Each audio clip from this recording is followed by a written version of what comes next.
It's always lovely to get back into this sort of family because, you know, I've been in it for 15 years and obviously I've known Tom for a long time and Ving as well, both. And so it's always a reunion when we see each other, you know, and it's always a delight. And we always get very excited. We talk a lot about crushing it. You know, we do a lot of fist bumping and giggling and it's lovely. And but then also to welcome in new people. And we were straight off into locations. So we were in Norway and Italy. And that time we were all spent in a hotel together. And because of COVID protocols, we all had to kind of eat in a dining room. So we spent so much time together. So we all bonded very quickly. So the new family expanded at quite a alarming rate.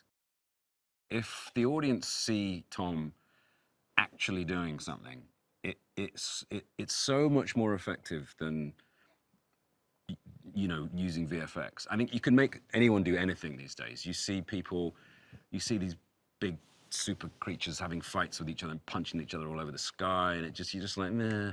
If you see someone actually doing it, and you know that they're doing it, there's an added degree of tension there. There's a frisson that you have of like, oh my God, they did that. So when people watch Tom go off that cliff, they won't only be thinking about Ethan, you know, on his mission, they'll be thinking, that's actually Tom. And that adds something to the experience of watching the movie because there's genuine jeopardy. McHugh just has a really great understanding of the source material and, you know, he would be the first to kind of admit that he has grown as a director even since Rogue Nation. And he just really understands what this is. He knows how to tell stories. You know, he's an expert at that. Him and Tom collaborate beautifully. They have a great understanding of each other and they really respect each other. And it's great to see them sort of work together. The Mission films are big movies. And, you know, the scope of them, the way McHugh shoots them, the way they're lit, the way they're staged, it begs to be seen on as big a screen as possible. Not only that, the experience of watching a film like this with a whole group of people and sharing the emotion of it, it's a huge part of how much you enjoy the film, I think.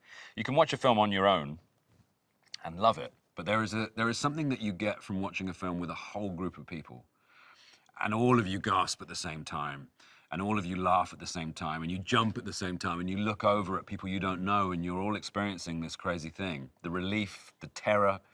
I remember when I watched Fallout with Angela Bassett and Henry Cavill, we watched it together in a cinema, and I just held on to Henry's bicep for the entire film, because I was so scared. It's the people. It's the community of cinema.